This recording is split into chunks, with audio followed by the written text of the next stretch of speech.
حضرت مخدوم المشائخ علیہ الرحمہ، ان کو جو کام میں رکاوٹیں پیش آئی ہیں ان رکاوٹوں کو مشاہداتی شکل میں قبلہ ڈاکٹر صاحب ہی بتا سکتے ہیں۔ انہوں نے بڑے قریب سے مشاہدہ کیا کہ ان کے کاموں میں بھی کتنی رکاوٹیں۔ میں یہی بتانا چاہتا ہوں کہ جس قدر مشکلات پیش آ جائے، جس قدر پریشانیاں ہو جائیں، لیکن یہ وہ خاصان خدا ہے، یہ وہ اللہ کے ولی ہے کہ جنہوں نے کام میں کبھی بھی سستی نہیں کی ہے، ہمیشہ کام کرتے رہے اور کام سر انجام دیتے رہے۔ کتابوں کے ذریعے ہم نے پڑھا اور حضرت سے ہماری ملاقات بھی رہی، لیکن بہرکیف یہ ہر مقام پر اس طرح کام مسکرا کر کرتے تھے جیسے دیکھنے والا سمجھتا تھا کہ ان کے ساتھ کوئی رکاوٹ ہے ہی نہیں، ان کو کوئی روکنے والا ہے ہی نہیں ہے۔ بالکل مسکرا کر حضرت کام کیا کرتے تھے۔ اور ایک موقع پر ہمارے پیر و مرشد سیدی حضرت شیخ اعظم علیہ الرحمہ ایسی گفتگو ہو رہی تھی کام سے متعلق کہ ہر ایک نے بڑا کام کیا ہے۔ حضرت فرما رہے تھے کہ حضرت کے وصال کے بعد جب میں مختلف ممالک میں گیا تھا تو میں نے سوچا کہ ذرا دیہات کے علاقے میں بھی جو دعوت دے رہا تھا میں کہا چلو چلتے ہیں، کیونکہ جذبہ تھا۔ جب انسان کی صحت صحیح ہوتی ہے تو جذبہ کام کرتا ہے، جذبہ تھا۔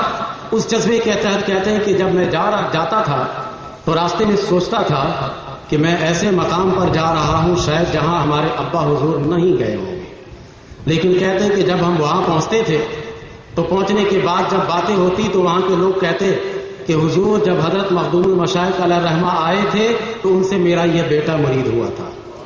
تو حضرت کہتے تھے کہ میں حیران رہتا تھا کہ میرے ابا حضور یہاں تک آ چکے، یہاں تک پہنچ گئے۔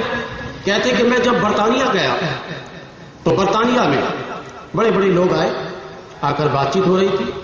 حضرت صاحب فرمانے لگے کہ میں نے سوچا کہ یہ جدید اور ماڈرن قسم کے لوگ ہیں، یہ یہاں پر شاید میں ہی آیا ہوں گا۔ اس میں سے ایک صحافی اس نے حضرت سے کہا حضرت میں ایک واقعہ آپ کو سناؤں؟ کہا کہ کون سا واقعہ؟ کہا آپ کے ابا حضور سے متعلق۔ کہا وہ واقعہ کیا ہے؟ کہا واقعہ یہ ہے کہ میں برطانیہ میں سلسلہ اشرفیہ سے متعلق بہت باتیں سنتا تھا کہ اس سلسلے کے بزرگ ایسے ہوتے ہیں، ایسے خوبصورت چہرے والے کہ ان کو دیکھ کر ہی سمجھ میں آتا ہے کہ یہ بزرگ ہے، کیونکہ چہرہ تو بولتا ہے کہ یہ کیا ہے نہیں ہے۔ کہتے میں نے بڑی تعریفیں سنی اور خاص طور پر حضرت مخدوم المشائخ علیہ الرحمہ کی بڑی تعریفیں سنی، تو مجھے شوق ہوا۔ پہلے تو میں انتظار کرتا تھا کہ حضرت کا دورہ برطانیہ کا ہوگا تو میں ملاقات کروں گا۔ کہتے کافی انتظار کے بعد جب حضرت نہیں آ رہے تھے تو میری بےتابی بڑھتی گئی۔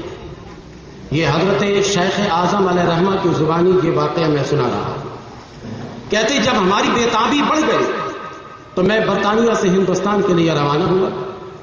تو ہندوستان پہنچ کر میرے اندر ایک جذبہ تھا، جنون تھا کہ میں آپ کے والد ماجد سے جا کر ملاقات کروں، اور یہ میں آپ کو بتاتا جاؤں کہ وہ شخص اس وقت انگریز تھا، عیسائی تھا، مسلمان نہیں تھا، لیکن صحبت تھی مسلمانوں کی۔ حضرت مخدوم المشائخ علیہ الرحمہ کی تعریفیں سنتا تھا۔ کہتے دور دراز سے سفر کر کے کچھوجا جب پہنچا اس نے کہا کہ مجھے ملا دو۔ کہا کہ نہیں یہ ملنے کا تو وقت نہیں ہے، اس کے موقع پر آپ آئیں گے، اس وقت حضرت عبادت میں ہے، کیونکہ ہمارے یہاں ایک خانوادی کو ایک اپنا اصول بھی ہوتا ہے۔ لیکن اس نے بڑی بات کی۔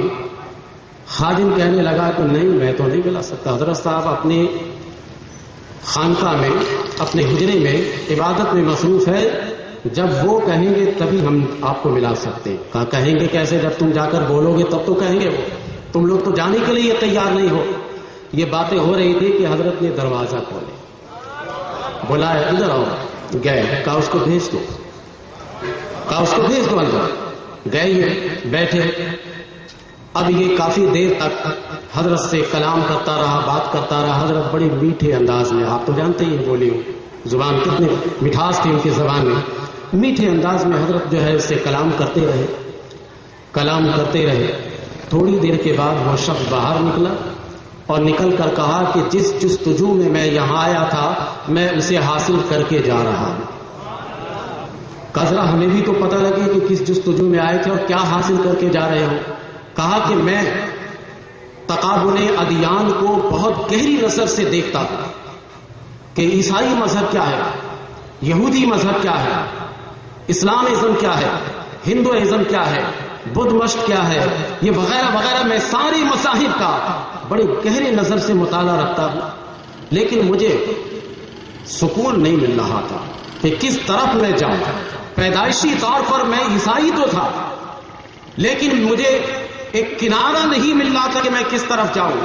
لیکن جب میں نے حضرت کی زیارت کی اور ان سے گفتگو کی تو میرا دل نے کہہ دیا کہ یہی حق اور سچ مذہب ہے، کہ جس کے اتنے غلام کا یہ حال ہے تو بتائیے کہ اس کے